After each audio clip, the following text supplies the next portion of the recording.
नमस्कार मेरे सभी पल्स पीड़ित साथियों को। मैं एडवोकेट अमित गर्ग, आमजन कल्याण समिति से प्रदेश अध्यक्ष और इस पल्स की लड़ाई का एक छोटा सा सिपाही। साथियों, अभी मैं यूट्यूब चैनल सुन रहा था और कई व्हाट्सएप ग्रुप पर भी मैसेज देखे, सेबी की वेबसाइट पर भी, कि सेबी ने पिछले 5 सालों का अपना जो डाटा है, जो रिपोर्ट है, वो उन्होंने सबमिट किया है कि उन्होंने क्या क्या किया।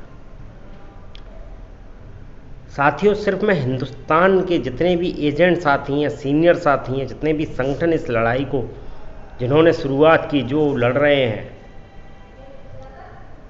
मैं सिर्फ एक ही बात कहना चाहता हूँ कि साथियों, आखिर कब तक ऐसे ही हम लोगों को गुमराह किया जाता रहेगा सेबी के द्वारा, लोढ़ा कमेटी के द्वारा। हम लोगों की संख्या इतनी है कि यदि हम चाहें तो एक दिन में सुप्रीम कोर्ट में अपना डाटा जमा करा के और लोढ़ा कमेटी से पूछ सकते हैं कि आपने क्या किया।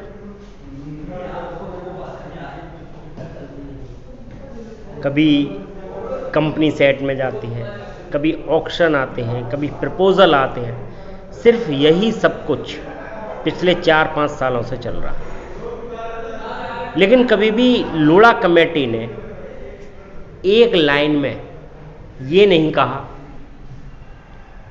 कि पीएसीएल की जो संपत्ति हमारे द्वारा जब्त की गई है, जिसको बेचकर हम लोगों को पैसा देना है, वह कब तक दे पाएगी।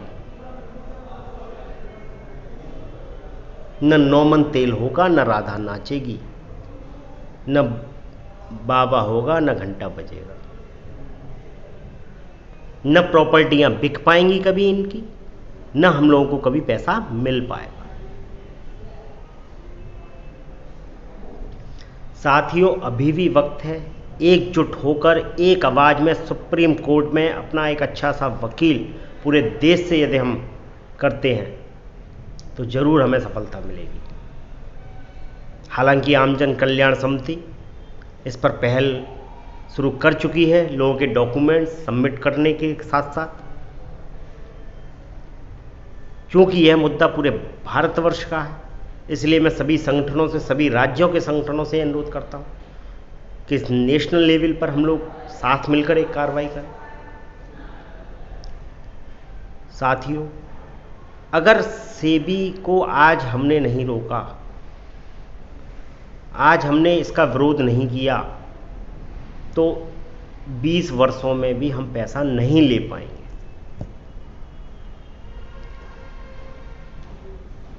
साथियों, इन छोटे छोटे प्रपोजलों से क्या 50,000 करोड़ रुपया, क्या 5 करोड़ निवेशकों को मिल पाएगा।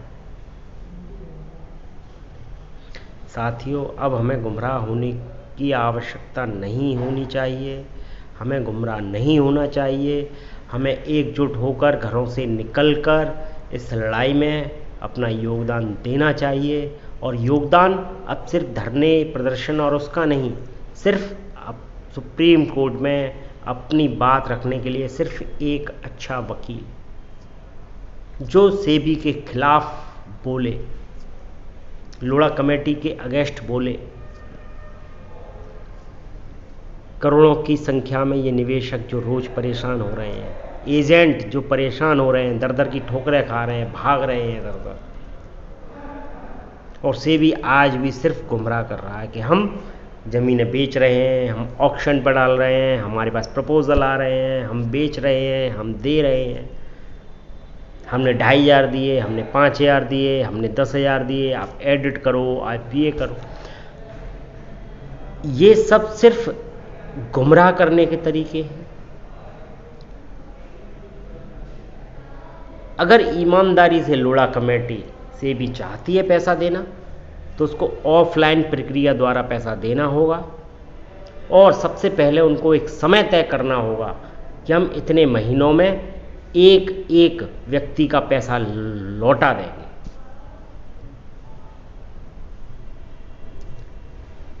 जो अपलोड की प्रक्रिया चलाई गई, रसीदों को जमा करने की प्रक्रिया चलाई गई, लोगों के पास रसीदें नहीं हैं, जिन्होंने पूरी रसीदें जमा कर दी उनको भी आधा अधूरा पैसा मिला। आखिर यह सिर्फ दिखावा है सेबी के द्वारा, लोढ़ा कमेटी के द्वारा, जिस पर हमें बिल्कुल विश्वास नहीं है। आम जन कल्याण समिति ऑनलाइन डॉक्यूमेंट जमा कराने का, ऑनलाइन पेमेंट का पूरी तरह से विरोध करती है, विरोध करती है, विरोध करती है।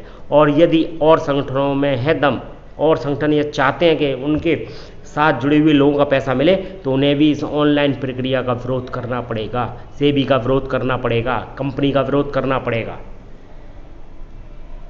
मैं सिर्फ आप लोगों से यही कहता हूं कि अब भी वक्त है, अपने उन संगठनों के पदाधिकारियों से पूछो कि आखिर वो क्या कर रहे हैं, क्यों आज तक गुमराह कर रहे हैं और आगे अब क्यों गुमराह कर रहे हैं। साथियों, हमें सेबी के किसी भी जाल में नहीं आना है, हमें कोई अब लॉलीपॉप नहीं पकड़ना है।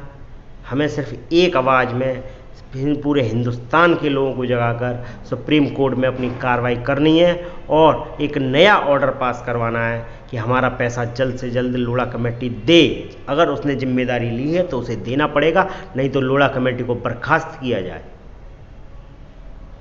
मैं आप सबसे सिर्फ यही करूँगा। मैं बहुत ही छोटा सा व्यक्ति, बहुत इस लड़ाई में बहुत मामूली, क्योंकि मेरी कोई बहुत बड़ी रैंक नहीं, बहुत बड़ी कंपनी की मुझे जानकारी नहीं जिन जो बड़े बड़े सीनियरों को हुआ करती थी। मैं सिर्फ इतना कहना चाहता हूँ, जितनी समझ है उस समझ के आधार पर आपको बता रहा हूँ। पहले भी मैंने जो कहा कि इस तरह से पैसा नहीं मिल पाएगा, लेकिन संगठनों ने बात नहीं मानी। साथियों, मैं सिर्फ यही कहूँगा कि आम जन कल्याण समिति के साथ यदि कोई भी संगठन जुड़ना चाहता है तो सबसे पहले सिर्फ हम कानूनी लड़ाई लड़ेंगे, सुप्रीम कोर्ट से लड़ाई लड़ेंगे, इसके अलावा हमारी कोई लड़ाई नहीं होगी। और हम सेबी का विरोध करते हैं। हमें सेबी के किसी भी अब झांसे में नहीं आना है, क्योंकि ये लोग 5 साल से गुमराह कर रहे हैं और आज भी गुमराह कर रहे हैं। कंपनी वाले भी गुमराह कर रहे हैं, आज भी कंपनी की तमाम कंपनियां चल रही हैं। तो साथियों, बस मैं यही कहूँगा कि साथियों, भ्रमजाल में ना फंसें। ये एक भ्रमजाल है। जब उन पर दबाव पड़ता है, हम लोगों के द्वारा वीडियो जारी होते हैं, हम लोग सुप्रीम कोर्ट की बात करते हैं, हम लोग तो ये लोग एक कोई ना कोई नया एक लॉलीपॉप छोड़ देते हैं, जिससे लोगों को लगता है कि हाँ हमारा पैसा मिलने वाला है। लेकिन नहीं साथियों, हमें एकजुटता के साथ आगे बढ़ते हुए बहुत जल्द सुप्रीम कोर्ट जाना है। इसके लिए हम तैयार हैं। बहुत जल्द नए अपडेट के संग आपसे मुलाकात होगी। बहुत जल्द हम इसकी तैयारी कर रहे हैं। तो आप लोग बस हमसे जुड़े रहिए। सभी यूट्यूबर्स का एक बार धन्यवाद जो हमारी वीडियो को लोगों तक, निवेशकों तक पहुंचाते हैं। मैं अंत में फिर यही कहूँगा कि सेबी सिर्फ हमें गुमराह कर रहा है, हमारा पैसा नहीं मिल पाएगा इस तरह से। जय हिंद, जय भारत।